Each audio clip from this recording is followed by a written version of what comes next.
Hi everybody, it's your buddy Brad here, and today we're going to take a look at a kind of a new technique that I've just kind of come up with. Someone has asked for a tutorial, so here it is.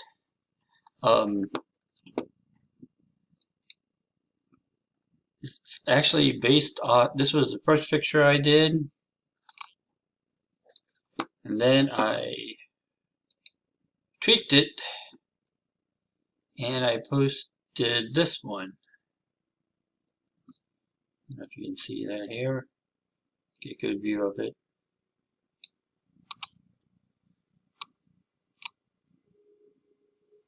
And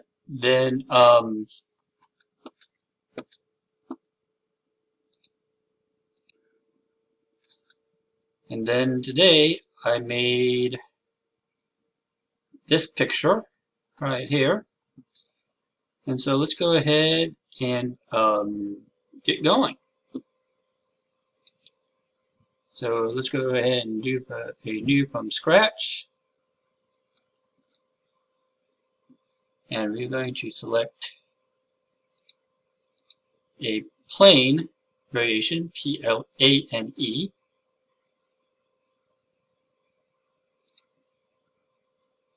Right now you might just see a line.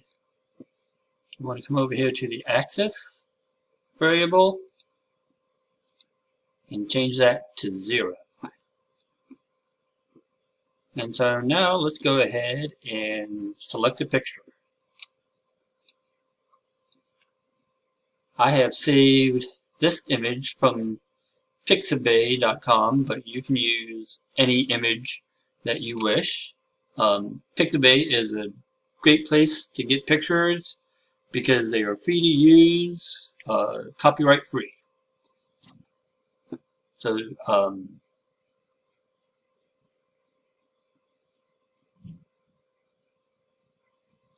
you can use them for anything, and no attribution is required, but I always still say use such and such picture with a link to the picture. That's just good just good manners, good fractal etiquette, as it were. So I'm going to come back here.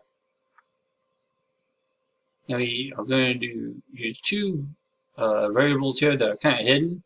One is color map, and the other is displace map. So first we select color map. I'm going to hit the little gear icon, and we are going to browse to where we have the picture, and it is named this sail one right here. Click on open, and then come over here to the color mode. I'm going to come down 1, 2, 3 and set that to 0. And now we can see our picture of the sail with the water. I picked another photo, but it was actually too good. You want to have some high colors and some high contrasting colors in it, because it will help get different textures to the image, as you will see here.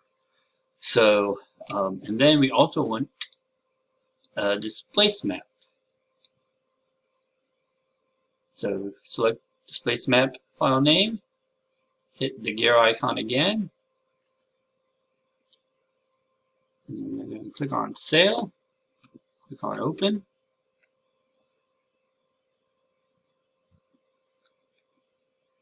And that's looking pretty decent. So since we use the displace map, we're not going to see it unless we change the pitch. So we're going to change the pitch here to about 80 something. We're going to bring it down.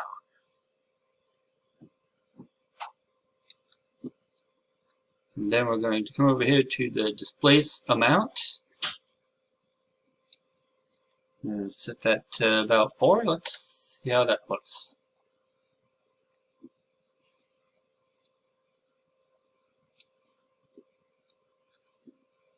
That's looking good.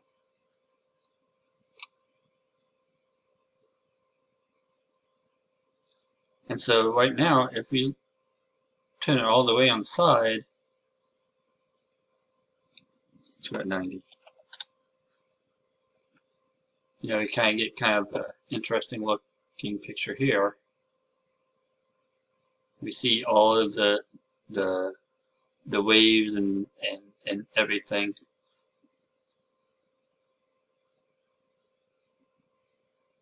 So we want to actually focus on this part because this here doesn't give quite the it's going to be too smooth for what we want.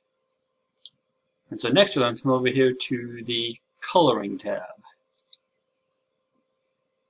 And we are going to make this a quote-unquote painted image. And the way we do that is we actually get rid of kind of all of the gamma. In some other programs, the way they do that is they just set the brightness and the gamma to like a very high number, like 99999. You set both to that value. But I found out that there is a little bug in JWildfire that if you set the gamma all the way to 0, it actually has the same effect. It actually kills all the brightness, the brightness variable here, and it also kills the gamma. So you have a very bright, very full image. Sometimes it's actually too bright. I know it's hard for me to say, but so you want to actually bring down the fade to white a little bit. Actually, it's too dark. It's too dark, I mean. It actually makes it too dark, so you want to bring down the fade to white. We're going to bring that, let's start about 160-ish. And also, we just want to set this gamma threshold to 0, too.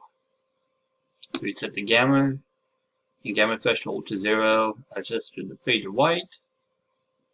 Now we're going to come over here to the anti-aliasing tab. And we're going to select this to smooth.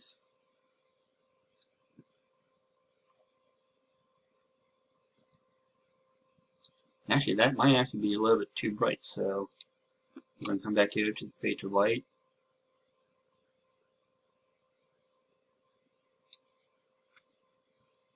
Then I'm going to try to zoom in on like this part here.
So let's and even try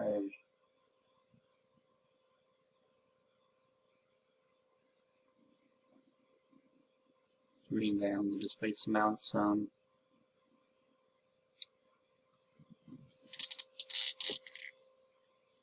And then see how we have like some of these black sparks here and up here. We can actually just cheat. We come back to the coloring tab, select the image, and select the image here again, and that kind of helps fill in some of the other colors. It just sets the background, and so it helps fill in some of the areas that we have. I'm going to do a quick render on that.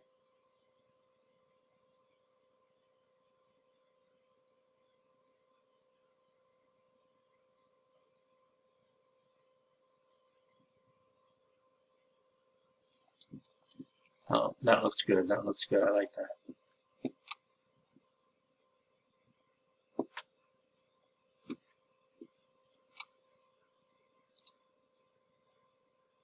And once we get something that we like here, and of course this is all depending on the image you use. You don't have to use the same exact image. Actually, the more contrast it has, probably the better it will be. So here we can actually go ahead and come over to the W field tab for weight fields.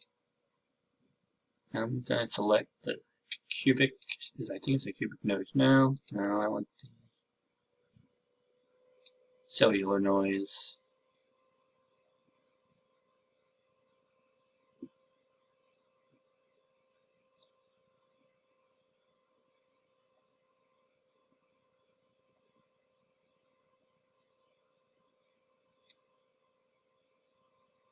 We don't want to use a lot of it. Yeah, let's go ahead and turn this off.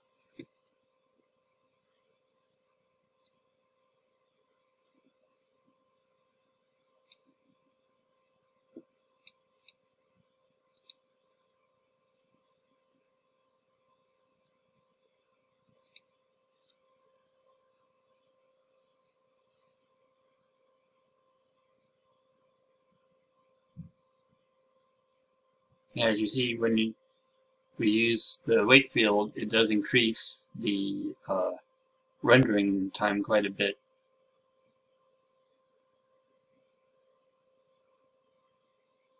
Actually, it's still cutting off too much up here. So I'm actually going to try to move this up some.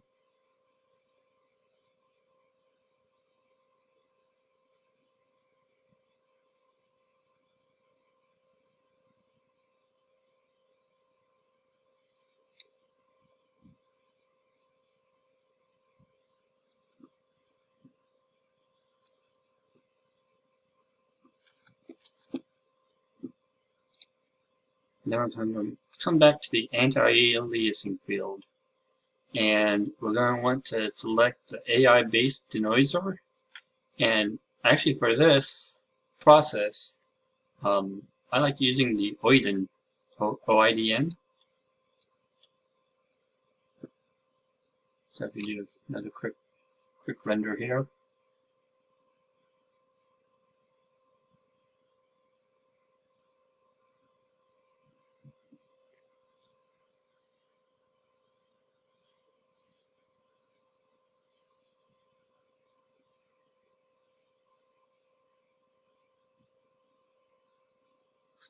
And we can get kind of an idea of how it looks. That'll look good once it's rendered, I think. And so, also, there is a very powerful and very underused feature of JWildfire. It's the channel mixer tab. And I'm going to actually go and go over that here some. And you're going to go, actually use, it has brightness, where it just controls just the brightness of the whole image.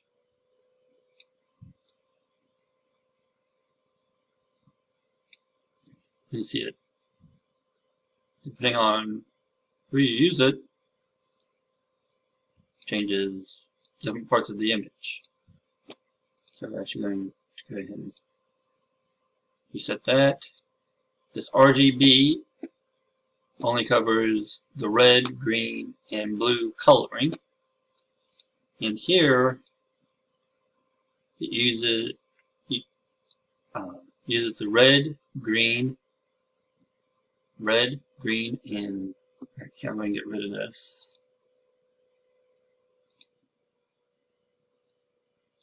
And the blue here. You may not be able to see this because my big head's in the way. But it can help you isolate and make some of your colors of your fractal pop. So let's say if I want to bring out some more of the reds of it.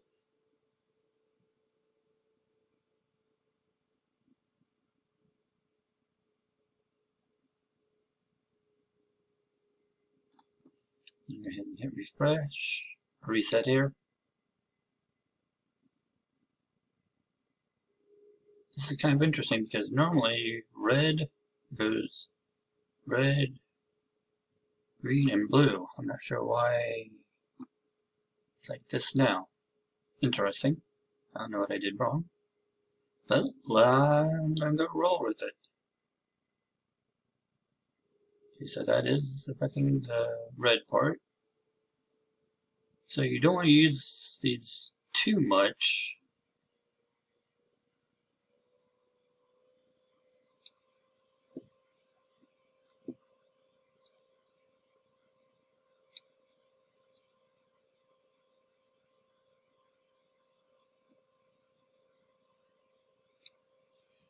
Actually, I kind of like having that more bluish green to it.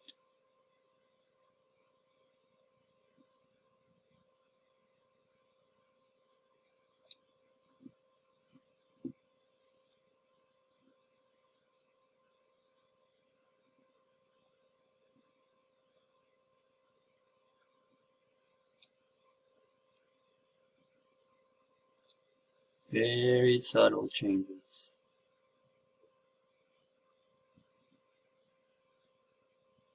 Else, you can also kind of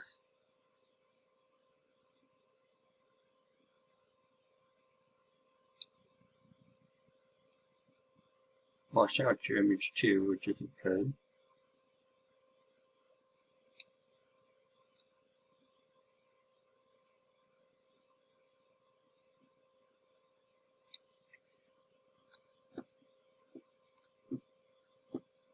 Let's just go ahead and run the denoiser, kind of like that.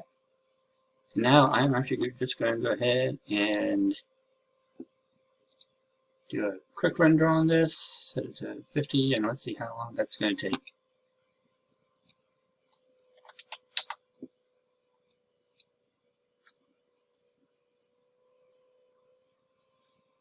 It's not going to be long.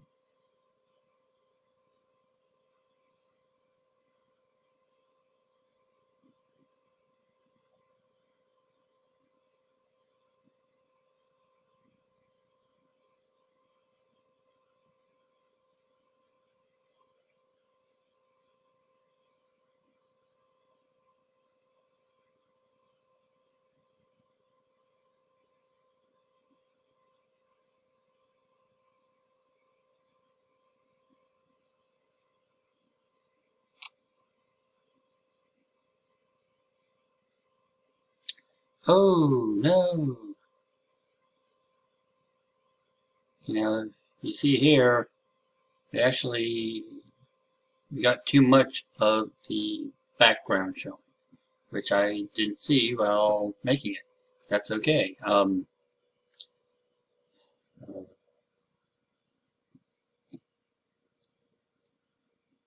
might be able to just move over.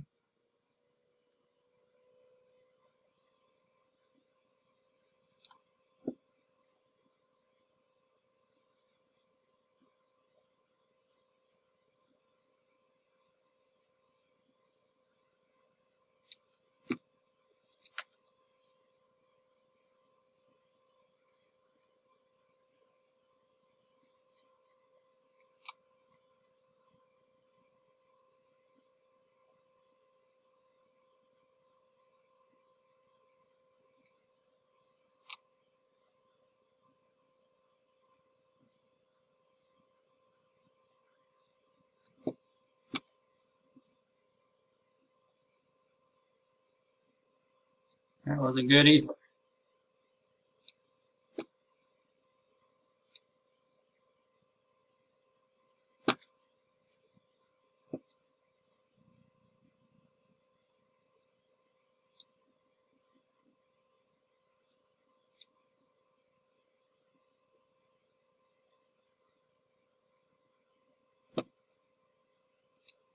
Let's see how that will work. I'm kind of also looking up here at this preview image to get an idea.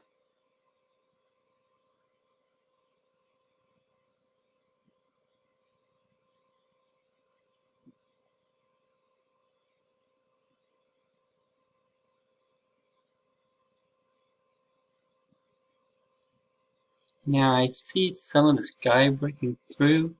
I think it will be okay if we render it.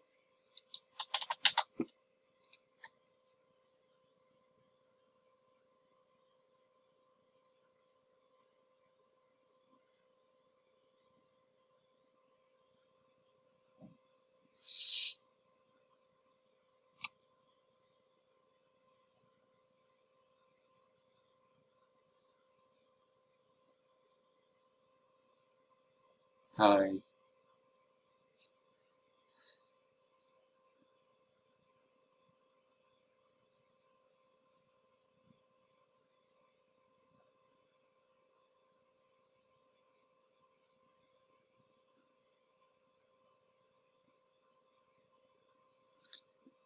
That looks a lot better now. That looks a lot better now. Yeah, I like that. Of course, it's still a little blurry. Probably could move it up a little bit more here to get rid of this part, but overall, that's uh, looks really good.